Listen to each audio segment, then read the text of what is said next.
Lyndon Lisoy, siyang Program Manager ng Dengue and Emerging Infectious Diseases ng DOH. Kung ito bang mga mapunong lugar na ganito ay talagang pwedeng pamahayan ng mga lamok na may dengue. Doc, good morning po. Good morning, Miss Susan. Okay, welcome po ulit sa unang hit. So ito makikita ko natin maraming puno dito para tayong nasa probinsya, no? Yan ho ba'y pwedeng bahayan ng lamok? Pwede, kasi yung mga trunks niyan, may mga uka-uka yan na Yung mga pag umulan, sanga, oo. pwedeng nag-ipon ng tubig doon at Okay. pwedeng pangiklugan ng mga lamok din. Okay. Ang isa daw po sa ginagawa dito ng mga residente, yung pag-fumigate o yung defogging, yung ba ay makakatulong? Walang pagpa-fogging kasi dito sa Department of Health, meron tayong indikasyon kung kailang ginagawa. Pag may Okay. outbreak yung lugar, ginagawa natin yan.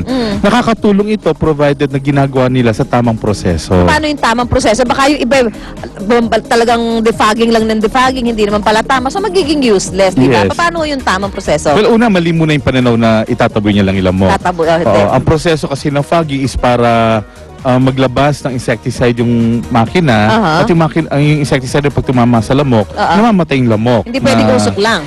Hindi pwede. Actually, ayaw natin na may usok kung tutuusin kasi nga because of the Clean Air Act. Ang ginagamit natin dapat ngayon ay mga water-based para mas ma-protection din natin ang environment natin.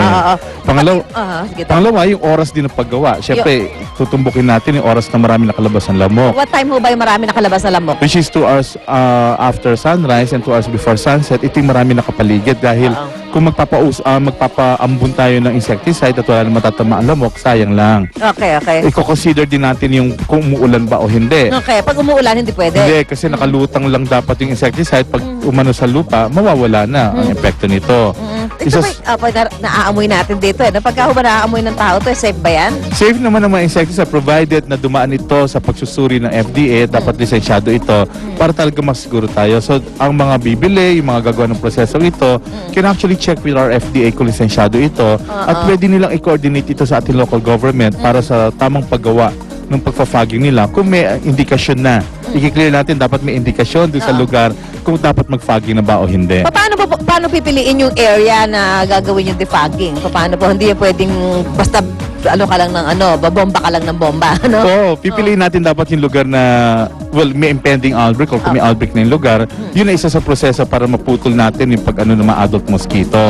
Pangalawa, ang dahilan doon kung ba't medyo kinokontrol natin yung pagpa-fogging is baka kasi magkaroon ng false sense of security ang community at sabihin nila safe na sila, hindi na sila maglinis. Opo. So, basta tama yung proseso. Kasi yung yata yung iba, nagde-defogging, usok lang, wala namang insecticide. So, hindi namamatay yung lamok. Pati ba yung itlog namamatay doon? No, ang ano lang ng fogging are the adult mosquito lang. Okay. Pero pangalawa ngayon, wala na sila makikita usok kung tutuusin kasi nga ayaw na natin ng mga diesel na ginagamit. Ang gusto natin talaga water-based para sa Clean Air Act kasi. Paano naman mapapatay ang itlog ng manok doon sa mga ganyang pagbobomba?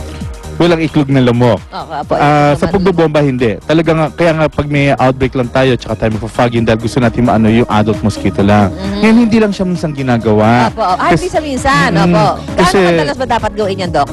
After a while kasi, yung kitikite, yung iklog, nagiging lamok din. So, sasabihin natin, baliwala, nandiyan pa rin mga lamok. So, at least once a week for 4 consecutive week na sunod-sunod para ma-target natin yung lahat ng estado, stages ng development ng mosquito. So, importante pa rin, Doc, yung paglilinis talaga sa komunidad. Yun pa rin ang primary na walang gagastusin. So, dapat yata kapag may mga puno, nakita nyo mga sanga-sanga, may mga uka-uka, nakikita ho natin yan di ba? May mga tubig doon na naka-stagnant. Yung dapat tanggalin na yun. Chine-check din dapat nila yun. Or, kaya ganito, yung nakikita natin. yan. Nakita natin may butas yung parang uka yun. Kapag umulan, pwedeng pag-ipunan ng tubig yun, pangiklugan ng lamok yan. So, pwede nilang yung mga panambak na ginagabit nila, yung mga lupa, pwede nila ikabit para pumantay, hindi na pangiklugan o pag-ipunan ng tubig. So, ganun na para mas maging effective yung ating mga ginagawang kampanya laban sa dengue. Okay, so yun ho. Naku, sana ho, magtulong-tulong ang ating mga kababayan, lalong-lalo na ho yung mga residente dito sa Barangay Pansol sa Quezon City dahil sinasabi nga ho, isa ho ito sa may pinakamaraming kaso ng dengue. Actually, third hotspot dito ho sa Metro Manila, no? Maraming salamat po, Dr. Lyndon Lisoy. Maraming salamat din, Miss Susan. Okay. So mula po rito sa Barangay Pansol, dito po sa Quezon City, back to studio po tayo. Sa unang hirit, serbisyong totoo ang unang hirit, ang saya-saya. Sa unang hirit